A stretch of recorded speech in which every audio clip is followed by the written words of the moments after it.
No, that's fine there. I'm just wondering, you liked this, so we want to maybe have that.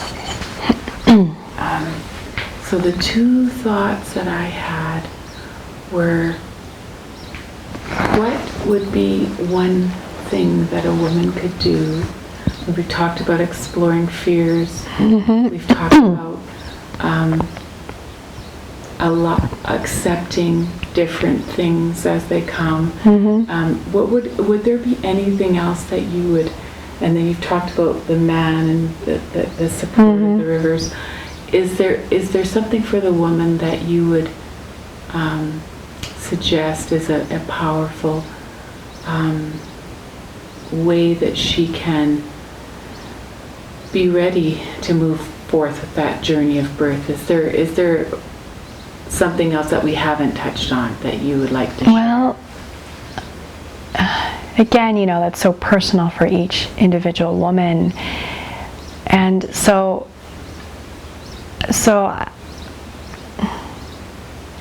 I don't know if I would say, well, go to the beach, go for a swim, go for a hike, because it's got to be something that resonates with them. And so I don't know if I would, if I were sitting with a woman, I mean, it would have to be so specific to that woman. I'm trying to think, And I mean, the other thing is that we can never be totally 100% ready. Anyway, I mean, that's a myth. We can never be totally prepared. We can never be totally ready. Of course, there's ideal conditions, things that are better than others, states of mind that are better than other states of mind. I know because with my first birth, I was very stressed out, worked till the day I had my baby. The second birth, I was walking on the beach and going swimming, things like that. But what can a woman do, breathe. I don't know. Cry, dance,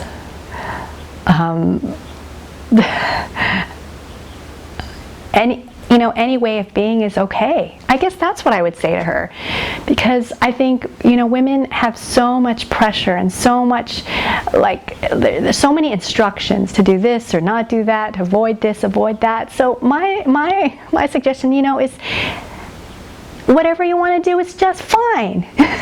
Actually, there's no right way. There's no right way. It's just your way. And even with that, there's so many, depending on where you are in your life, the world is too big, and birth is too big, and individuals are too big. We're just too big for one right answer.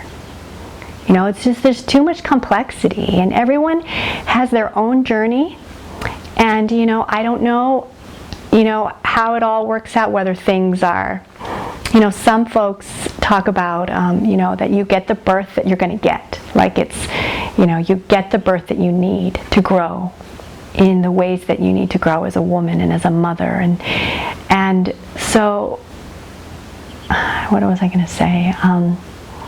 That can be that you're not necessarily going for the perfect utopian. You can't. Yeah, that's just too much pressure. It's too much pressure to go for the perfect. If you get the perfect utopian birth, wonderful. You've had, I don't know if that's, there's a million conditions that come together to create that event. Part of it's grace. Part of it's, I don't know, your destiny, your journey, your own individual journey.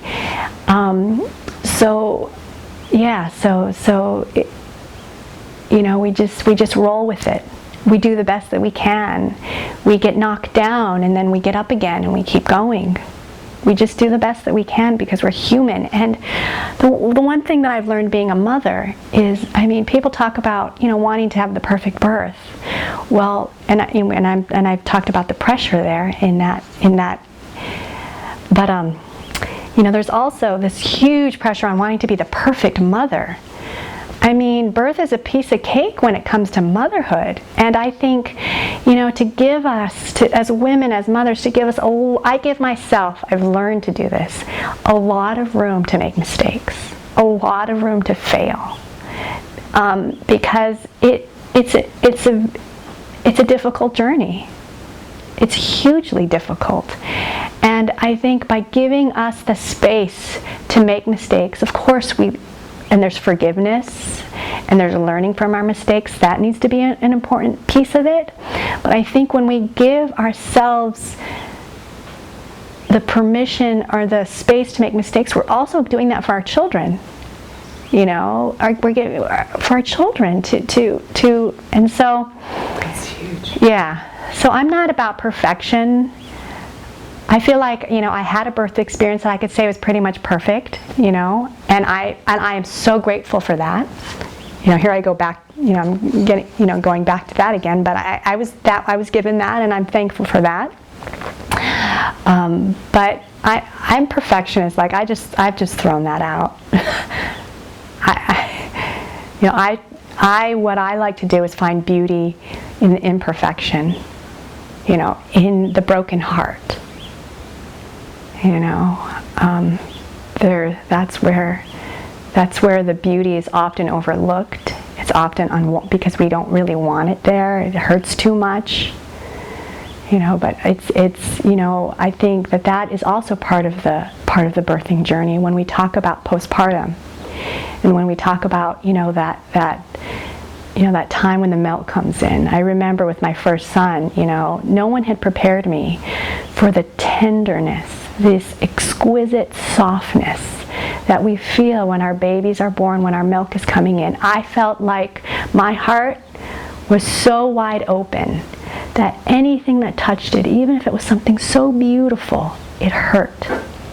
Like I remember playing this little wind-up, little wind-up lullaby, and I just cried. It touched me. It was so, so there's also this fragility and this softness that I like to honor, and I like to validate. That's a normal part, and we need support during that part. We need support from people who are positive. We need positive support. I guess that's redundant, but we need support, and we need to know that that's part of the journey, and we'll get through.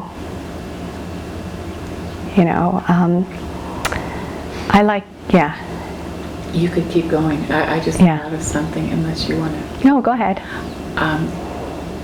I've thought of so many different things, but the latest one was how when we are open to it, like when we're not holding on to something so tightly, then, you spoke a little bit about how that's going to affect our parenting, and how so many people are so wounded by their parents being so controlling of them and of what they do and of everything, and it just spoils us. It hurts people so much to have that perfectionism, put on you. Right. And you put it on yourself too sometimes. Right. How that sets us up for a better experience and for our children to have a healthier experience. Right.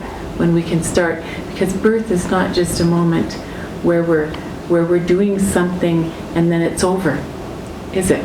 It's something that just is. It's this evolving big V that just keeps bigger and bigger. Right. Yeah. So I didn't want to say it for you, but I want you to say whatever you'd like to that fits into your mind. I'm not sure right now. There's nothing really right there jumping out. I guess just how okay, so I just loved what you said, and I just wanted you to articulate it a little bit deeper. About what? About how when you can not be so hung up on the outcome or on the perfectionistic, idea of the birth, that how that frees your children to be themselves and to be accepted and to be validated. Right, I hear what you're saying. To be perfect and to be able to make mistakes. And it sort of sets up this pattern in your life that is so positive. Right. and healing. Well, that's, yeah, I don't know if I can say all that, but ditto. No, you know, yeah, no, I hear you and I agree. You know, I'm actually, I sit here on this couch, but I'm actually a very controlling person. Like, oh my God, my kids are, you know, it's something that I battle with. I don't want to say I battle, I kind of do go to battle with that part of myself, you know, of wanting to control my children. Brush your teeth, don't eat this, you know, I mean, it's a balance between control and parent and love. But yeah, I guess, yeah, you know, we just have so much pressure on ourselves as women to get it right, to get everything right, including birth right. And you know, sometimes that idea of what is right comes from outside of ourselves, and sometimes it comes from within. It comes from our fantasy of what we would like it to be, what we would like it to be like. I don't know if I can say it concisely. No, it's perfect what you just said. I wanted to, you just brought up another thought that I had, of how can we manage when so many different voices coming? How can we find that place of just our own? You know, yeah, I mean, that is, you know, finding the place, finding your own voice, finding your own seat of power. I mean, it really is a journey. It's really a journey, and I think one way we find, this is a very interesting way, but one way we find that out is by actually going against it. Because then we, you know, when we go against that part of ourselves who, you know, that really knows what is good for us and what is poison, you know, and when we go against that, we actually we experience what it's like to you know, to whatever, to eat the poison, or to we experience what it's like to lose our way, I guess. And by actually doing that, we learn then what that feels like. So it becomes kind of a compass. So when we start to move there again, we're like, oh, wait, that feels like that, and that's not how I want to go. So I think that's actually one way we learn it, is by making huge mistakes, and I have made huge mistakes. How else do we learn that? You know, like, again, it's really a process. It's a process of growing your intuition and growing your instinct. That's really what it is. It's instinct that for so many of us women, children, girl children, we've gotten our instinct just ripped out of us, pulled out, you know, in order to conform, in order to be who our parents wanted, and who our church wanted us to be, and who our school wanted us to be, that we've lost a lot of our instincts. And so we're wild women without instincts, which actually isn't a good combination, because you need your instincts in order to be a wild woman. Without your instincts, you're just, you know, you're going to end up caught and so, or worse. So I guess it's really about growing that instinct, and how do we do it? Through all sorts of ways, all sorts of healing modalities that for each of us is unique, whether it's dance, or whether it's gardening, or whether it's painting, or whatever it may be. That's one way, is through the creative force. You know, I think that is a very powerful way that we grow our instinct, is through the creative force coming into our lives and growing that. Yeah.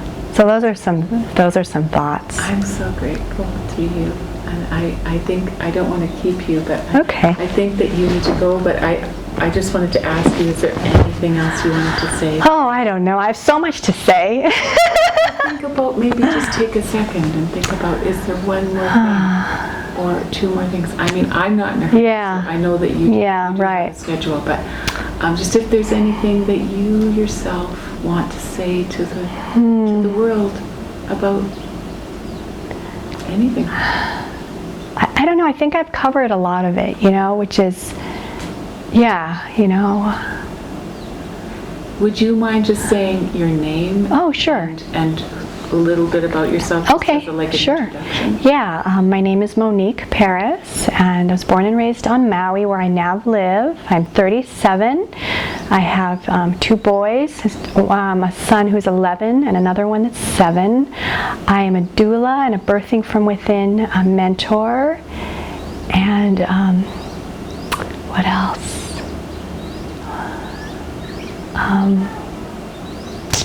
Gosh, I'm very honored to be with Charlene and to be with you and all of your beauty, and yeah, I don't know what else to say. I'm just a mother. You're wonderful, and thank you. Daughter. And if Yeah. you don't mind, I would like to just get a sense of, do you mind if I just take a little bit of, as I'm leaving and stuff, because it's nice to kind of get a sense of the context of something, so I won't like be looking at your dishes or anything. Yeah, right. But I may like take just a